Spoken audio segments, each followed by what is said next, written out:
नमस्कार साथियों, स्वागत है आप सभी का बातें बाजार की पर। मैं हूं अंकित अवस्थी। दुनिया भर में जहां तेल को लेकर के अमेरिका अपनी तरफ से प्रेशर क्रिएट किया जा रहा है, आज एक खबर ऐसी है जिसे समस्त भारतीयों के दिमाग में एक बड़ा प्रश्न बन चुका होगा कि यार अब तक तो हम रूस से बढ़िया तेल खरीद रहे थे, अचानक ऐसा क्या हुआ कि रूस से तेल खरीदते खरीदते अमेरिका से रिकॉर्ड तेल खरीद लिए। जानते सब हैं, लेकिन आज हम बता रहे हैं। आपको जानकारी तो है कि इस समय दुनिया में जो तेल की लड़ाई है, असल में वो अमेरिका द्वारा रूस को दबाने के लिए लड़ी जा रही है। अमेरिका चाहता है कि दुनिया में जिसके पास भी तेल है और तेल के साथ-साथ अगर वो अमेरिका से मतभिन्नता रखता है, या तो उसका तेल बंद कर देंगे या देश बंद कर देंगे। जैसा ईरान के साथ हुआ। ईरान ने अपना तेल बेच करके अपनी इज्जत बना बना के रखी थी, लेकिन ईरान को अमेरिका से दिक्कत थी। हेल टू अमेरिका गाया करता था, मुर्दाबाद अमेरिका कहा करता था। अमेरिका का नाराज़गी झेलना पड़ा और परिणाम निकला जो आप सब जानते हैं कि आज उसको अपनी करेंसी में से 3-3 ज़ीरो हटानी पड़ रही हैं, क्योंकि वो सँभल नहीं पा रहा है। बिल्कुल वैसा ही इस समय अमेरिका रूस के साथ कर रहा है। दुनिया भर के देश जानते हैं कि भारत अमेरिका के साथ सामंजस्य रखते हुए रूस से तेल खरीदने में कामयाब हुआ था। लेकिन जब ट्रंप आए तो ट्रंप ने कहा कि रूस को यूक्रेन युद्ध से रोकना होगा और ऐसे में उनके साथ में जो सप्लाई है डॉलर की वो बंद करनी होगी, और करने के लिए तरीका एक ही था कि इसका तेल बिकवाना बंद कर दो। तेल के खरीदार कौन है? भारत और चीन। ऐसे में इन्होंने सबसे पहले भारत पर 50% सैंक्शन की घोषणाएं की थी कि भैया 50% सैंक्शन लगेंगे क्योंकि आप रूस से तेल खरीदते हैं। भारत पर सैंक्शन लगे, कुछ ही समय बीता होगा, हेडलाइन बन जाती हैं। इंडिया का क्रूड ऑयल इंपोर्ट रूस यूएस से रिकॉर्ड लेवल पर पहुंच गया है 2022 के बाद। 2022 से लेकर अब तक की चर्चा इसलिए क्योंकि रशिया यूक्रेन युद्ध के बाद की ही आफ्टर ऑल चर्चा है। हमने अमेरिका से इतना तेल खरीद लिया जो अब तक का रिकॉर्ड बन चुका है। अब ऐसे में तो ये सीधा-सीधा दिख रहा है कि भारत ने अमेरिका की बात मान ली है और रूस से तेल इंपोर्ट भी संभवतः आने वाले समय में, जैसा ट्रंप कह रहे हैं, दिसंबर तक बंद कर देंगे। आप पूछेंगे इससे हमें क्या लेना-देना? तेल खरीदो, ना ले नहीं खरीदो, इससे खरीदो, उससे खरीदो। देखो ये सीधा संदेश इस बात का है अगर भारत अमेरिका की बात मानता है तो दोनों देशों के बीच में ट्रेड डील हो जाएगी, और ट्रेड डील हो जाएगी तो इसका सीधा-सा असर है। जब हम पर सैंक्शन लगे थे और दुनिया भर में जब टैरिफ का भारत पर रेसिप्रोकल टैरिफ डाला गया था, 85,000 से हम सीधा 71-72,000 सेंसेक्स पर पहुँचे थे। अब रिवर्स है कि अगर दोनों के बीच में डील हो गई, तो बहुत सारे प्रोडक्ट एकदम स्काई रॉकेट हो जाएँगे। हो सकता है कि जैसे ही 15% टैरिफ के आसपास मार्केट के अंदर कयास लगाए जा रहे हैं, अगर ऐसा हुआ, तो भारत का स्टॉक मार्केट एक नई ऊँचाई पकड़ेगा। और ऐसे में जिस तरह से ये सारी नज़र न्यूज़ आ रही हैं, जिस तरह की खबरें फिलहाल चल रही हैं कि हम अमेरिका से ज़्यादा तेल खरीदने लग गए हैं, ट्रंप खुलेआम बोल रहे हैं कि भारत तेल खरीदना बंद करने वाला है। हमसे कमिटमेंट दे चुका है, साल के अंत तक बंद कर देगा। इन सबको अगर कुल जमा निकाला जाए तो ये है कि बाजार आने वाला है, और बाजार जब आएगा, आप उससे पहले कितने तैयार हैं, ये आपके ऊपर है। मैं पहले बार-बार इस बात को कहता आया हूं कि मार्केट को केवल व्यूअर बनकर देख रहे हैं तो आप सुख ले रहे हैं केवल खबरों का। लेकिन अगर आप इन्वेस्टर बनकर देख रहे हैं तो ये खबरें ही हैं जो आपके सही सही मायने में धन बनाकर दे रही हैं। बाजार फिर से अगर उठेगा तो यही समय होता है जिस समय लोग बाजार में एंट्री करने का विचार कर रहे होते हैं। अब एंट्री आपको करनी है कि एग्जिट करनी है, वो आपका पार्ट है। आप खुद से रिसर्च करें। लेकिन अगर आप जानना चाहते हैं कि एंट्री करते कैसे हैं, तो इसके लिए हमने प्रॉपर कोर्सेज़ बनाए हुए हैं। एप्लीकेशन पर आप जाकर उसे देखें।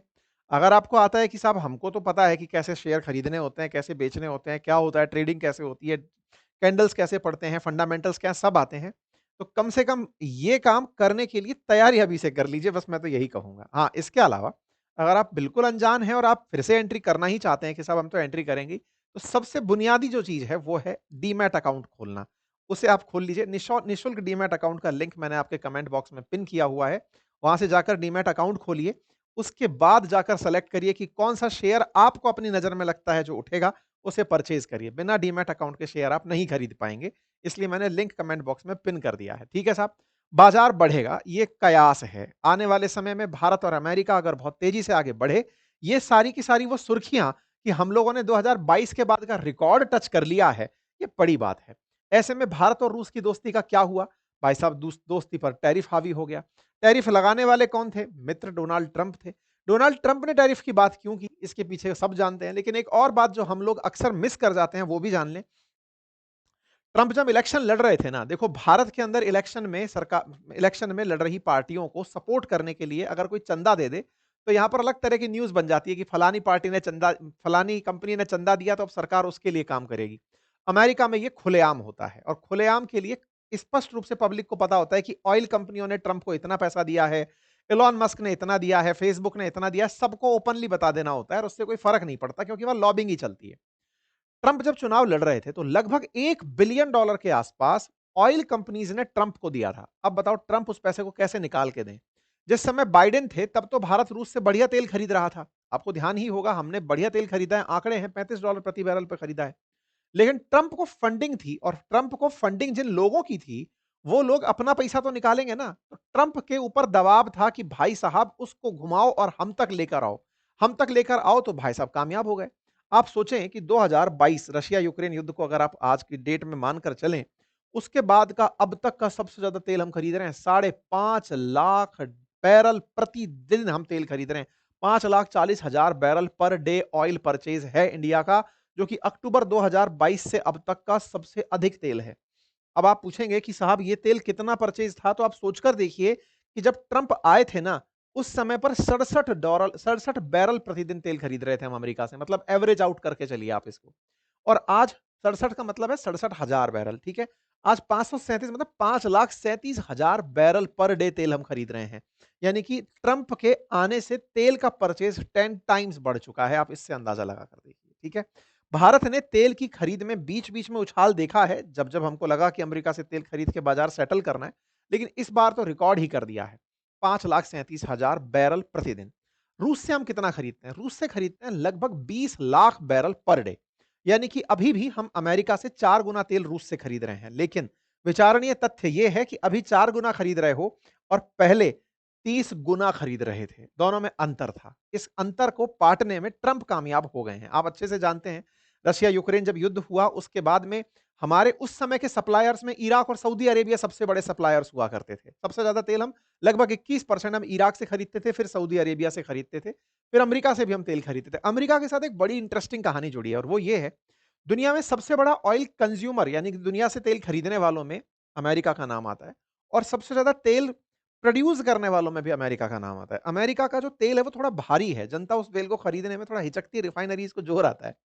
ऐसे में अमेरिका की एक और स्ट्रेटेजी बताई जाती है कि अपना स्ट्रेटेजिक रिजर्व इतना बड़ा रखना चाहता है कि कल को दुनिया में अगर तेल खत्म हो जाए उस समय बेच के हम पैसे कमाएंगे। ये बड़ा स्ट्रेटेजिक सी बात है कि अमेरिका इस चीज को ऐसे मैनेज करता है। खैर, 2022 में जैसे ही युद्ध शुरू हुआ था उस समय दुनिया भर में तेल की चिंताएं सताने लगी थी। भारत दुनिया में तीसरा सबसे बड़ा ऑयल कंज्यूमर है।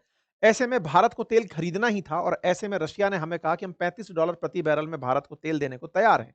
भारत तेल खरीदने निकला और उस समय तेल खरीदने के लिए हमें हमारे पास मार्केट में जो लोग दिखे उसमें से रशिया सबसे सस्ता दिखा। ओपेक प्लस कंट्रीज में रूस दूसरे नंबर पर देश आया, जिसने कहा कि मैं आपको तेल देने के लिए तैयार हूं सस्ते दामों में। जिस रूस से जनवरी 2021 में हम 0 बैरल के आसपास खरीदते थे, उससे बढ़ते हुए आज हम लगभग 20 लाख बैरल प्रति डे के हिसाब से तेल खरीद रहे हैं। ये सारे आंकड़े मल्टीपल टाइम डिस्कस हो चुके हैं कि रूस से भारत बहुत तेल खरीदता है और इस तेल को खरीदने में हमने सबके सामने एक ही बात बोली कि अगर हम यही तेल मिडिल ईस्ट देशों से खरीदने लगे तो तेल की जरूरतों के लिए रूस को अगर आप विकल्प के रूप में बंद कर दोगे और सभी लोग एक ही जगह से तेल खरीदेंगे तो बहुत महंगा हो जाएगा। हमने महंगाई को कंट्रोल करने के लिए रूस से तेल खरीदा। लेकिन साहब हमारी तमाम बातें धरी रह गई और धरी रहने के पीछे का बड़ा रीजन था। इस बात को ना तथ्यात्मक रूप से भी समझिएगा। भारत ने जो पाठ दुनिया को सिखाया कि हम दुनिया को सस्ता तेल देना चाहते हैं या दुनिया में महंगाई को नियंत्रित करना चाहते हैं, तो ये हमने दुनिया के सामने महानता का पाठ पढ़ाया कि हम देखो कितने महान हैं। लेकिन रिवर्स में एक बहुत बड़ी गलती हम लोगों से क्या हुई, रूस से तेल खरीद के 39 महीने में हमने जो पैसा बचाया ना, वो लगभग $19 बिलियन के आसपास था। $19 बिलियन के आसपास 39 महीने में, 39 मंथ्स में, इतने दिनों से, लगभग सवा 3 साल में। लेकिन अमेरिका से व्यापार करके हर साल हम $40 बिलियन का लाभ कमाते हैं। अमेरिका ने असली खेल वहीं पकड़ा कि यार इंडिया वालों, तुम हमसे व्यापार करके $40 बिलियन का लाभ कमाते हो, रूस से तेल खरीद कर तुम $6 बिलियन साल का बचा रहे हो। तुम्हारे लिए 6 बिलियन बड़ा है कि 40 बिलियन बड़ा है? ट्रंप ने हमसे खेला वहीं किया कि तुम्हें 40 बिलियन अगर बचाना है ना, तो तुम्हें इस 6 बिलियन का लोभ छोड़ना पड़ेगा और इसके लिए तुम्हें हम ही मार्केट बनकर आएंगे। तुम हमारे कहने से रोकोगे तो रूस के पास तेल की सप्लाई के चलते पैसा कम जाएगा और वो फिर यूक्रेन वाली बात पर मानने को तैयार होगा, क्योंकि यूक्रेन को हमने कमिटमेंट दिया हुआ है। खेल मतलब इस तरह से खेला गया। भारत की तमाम कंपनीज में से जैसे रिलायंस है, नायरा है, हमारी प्राइवेट कंपनीज है, इन्होंने खूब तेल रूस से खरीदा और हमने आंकड़े जो बनाए वो तो फिलहाल के लिए न्यूज है। मैं $20 बिलियन गलत डेटा बोल गया, दैट इज $12.6 बिलियन होगा हमने सेविंग किया। ये तो ज्यादा अकाउंट नहीं है, मतलब $4 बिलियन साल का बचा रहे हो। कहाँ $4 बिलियन साल का बचा रहे हो रूस से तेल खरीद के और कहाँ अमेरिका $40 बिलियन का प्रॉफिट आपको दे रहा है। तो अमेरिका ने बस यहीं पर खेला खेला कि भाई साहब अगर आपको हमसे ही व्यापार रखना है, तो कृपया करके हमारे इस व्यापार में आप हमारे साथ की बातें भी मानेंगे, रूस से तेल खरीदना बंद करिए, अदरवाइज़ हम पर टैरिफ लगाएँगे। और देखिए, अगर 25% एडिशनल टैरिफ लगेगा, तो भारत का व्यापार जो अमेरिका से हो रहा है, वो प्रभावित होगा और प्रभावित होगा, तो हमारा लाभ जो हम यहाँ से कमा रहे हैं, वो वहाँ कंपनसेट हो गया है। यानी टैरिफ के चलते एक्सपोर्ट घट गए या फिर हमारी प्राइसेज़ ज़्यादा कॉम्पिटिटिव नहीं बची और नहीं बची तो हमारा बाजार कोई और देश खा गया। ऐसे में भारत को ये रियलाइज़ हुआ कि यार हम अगर रूस से तेल खरीदते रह गए तो हम उतने ही ज़्यादा नुकसान में पहुँच जाएँगे और ये आदमी रुकने वाला और नहीं है। फिर ये कहीं और तरीके से और दुनिया में इस समय इसने जो पीस प्रेसिडेंट का राग अलापा है ना, इससे लगभग हर देश तो अब मान ही गया है। अभी जापान है तो जापान वाले मान गए, हर देश लगभग इनकी बात अब मान ही रहा है। ये यूक्रेन वॉर को खत्म करके पीस प्रेसिडेंट का पूरी तरह खिताब चाहते हैं और उसमें अड़चन भारत और चीन बने हुए हैं। तो भारत की तरफ से तो ये गुड न्यूज़ आ चुकी है क्योंकि भारत ने इनसे तेल खूब खरीद करके इन्हें खुश कर दिया है और इन्हें खुश कर दिया है से मतलब है इनके इन्वेस्टर्स को खुश कर दिया है क्योंकि ट्रंप जब चुनाव लड़ रहे थे उस समय पर $1 बिलियन के आसपास इन्हें तेल देने वाली कंपनियों से फंडिंग मिली थी। ऐसे में इन्होंने उनको लाभ पहुंचाने के लिए पहले टैरिफ लगाए और टैरिफ लगाकर रूस से तेल खरीदना प्रतिबंधित किया। टैरिफ और रूस से तेल लगने के चलते भारत जाकर पहुंचा अमेरिका और 5 लाख बैरल प्रतिदिन तेल खरीदना शुरू हुआ। तो कुल मिलाकर के ट्रंप का जो खेल है, वो भारत के लिए लेकिन अब सकारात्मक तरफ जा रहा है। मैं इसे बार-बार इसलिए बोल रहा हूँ, ट्रंप ने अपने हितों के लिए इस पूरी चक्री को घुमाया, भारत उसके अकॉर्डिंग घूमते चले गए। लेकिन चूँकि भारत इस दिशा में आगे बढ़ चुका है, ये एक पॉजिटिव साइन है कि हम एडमंट नहीं हो रहे हैं, हम जिद्दी नहीं हो रहे हैं कि नहीं हम तो ट्रंप आपकी बात मानेंगे ही नहीं, हम रूस से ही तेल खरीदते रहेंगे। जब दुनिया का हर देश मान गया कि भई अमेरिका के साथ ही चलना है, व्यापार करना है, इससे झगड़ करके कुछ नहीं होता, पैसे से पीछे 3 ज़ीरो हट जाएँगी खामख़ा। इसलिए इसके साथ चलने में भलाई है, ये वाला संदेश अब इन इन न्यूज़ से पता चल रहा है और अगर ये संदेश दिख रहा है, तो इसका मतलब है ट्रेड डील बहुत नज़दीक है। दोनों देश आपस में मिल कर के जल्दी ही अच्छी तरफ आगे बढ़ेंगे। इंडियन रिफाइनर्स जो फिलहाल यूएस से तेल खरीद रहे हैं, वो खरीदते रहेंगे। लेकिन एक बात यहाँ पर और मैं इंटरेस्टिंग आपको बताऊँगा। इस बीच में क्या हुआ, एक न्यूज़ और आई थी ना, आपने देखा होगा कि अमेरिका ने रोज़नेफ्ट और रूस की एक और कंपनी है, उसके ऊपर इन्होंने पाबंदियाँ लगा दी थी कि ये सैंक्शन्ड कंपनीज़ हैं, इनसे आप तेल नहीं खरीदेंगे। तो बात निकल कर आई कि कंपनियों पर सैंक्शन लगाया है, बेहतर होता कि किसी तरीके से और तेल मँगा लेते, कंपनियों से ना मँगाते।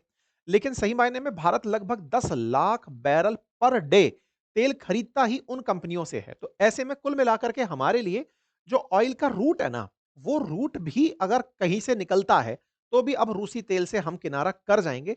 ऐसा हमारी कंपनीज़ ने, रिलायंस ने, नायरा ने लगभग सोच लिया है। आने वाले समय में भारत अमेरिका के साथ आगे बढ़ेगा क्योंकि अभी के लिए लगभग $1 बिलियन के आसपास ल्यूक ऑयल से हम 0.26 मिलियन बैरल पर डे खरीदते हैं और रोज़नेफ्ट से 0.82 मिलियन बैरल पर डे खरीदते हैं, यानी कि 1 मिलियन पर डे हम लोग खरीद रहे हैं इन 2 कंपनियों से जिन पर प्रतिबंध लगे हैं। इनके प्रतिबंध के चलते ही भारत की जो कंपनीज़ हैं, इन्होंने तेल खरीदने पर रोक के बारे में विचार किया है। दूसरी तरफ चाइना ने भी ये सोच लिया कि भाई अब इन कंपनियों से तेल खरीदना रिस्क से मतलब खाली नहीं है।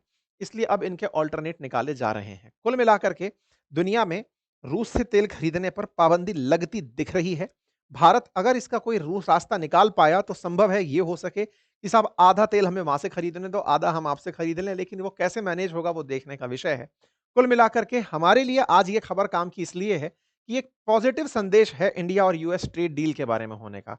हाँ, आप में से कुछ लोग ये ज़रूर कह सकते हैं कि ये एक तरीके से हमने रूस के साथ में वफ़ादारी तोड़ने जैसी हरकत कर दी। असल में वफ़ादारी तोड़ने जैसी हरकत नहीं है, इसके भी मायने हैं कि आज हम रूस को जो तेल खरीदते हैं रूस से, उसका वो पेमेंट हमसे डॉलर में ही ले रहा है।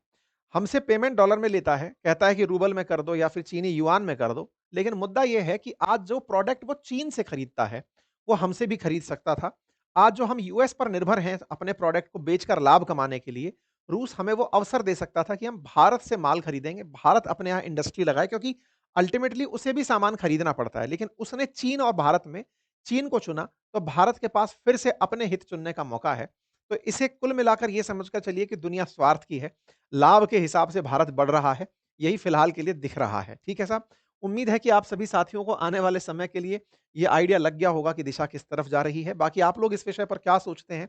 अपनी राय कमेंट बॉक्स में ज़रूर बताइए। फिलहाल के लिए इतना ही। चैनल पर नए हैं तो सब्सक्राइब कर लें और हाँ, डीमैट अकाउंट जाकर के खोल लीजिएगा। लिंक कमेंट बॉक्स में दिया हुआ है। Free of cost demat account है, ठीक है? अगर कोई असुविधा आती है तो हमारी टेक्निकल टीम को आप कॉल भी कर सकते हैं। बाकी स्टॉक मार्केट में निवेश कैसे करते हैं या म्यूचुअल फंड में निवेश कैसे करते हैं, उसके लिए हमारे कोर्सेज़ हैं। बहुत ही अल्टीमेट कोर्सेज़ हैं, इनको आप एक बार अवश्य चेक करें, साल भर की वैधता के साथ हैं, आप निश्चित ही इन्हें भाषा के आधार पर बहुत आसान तरीके से सीख पाएँगे। Thank you so much.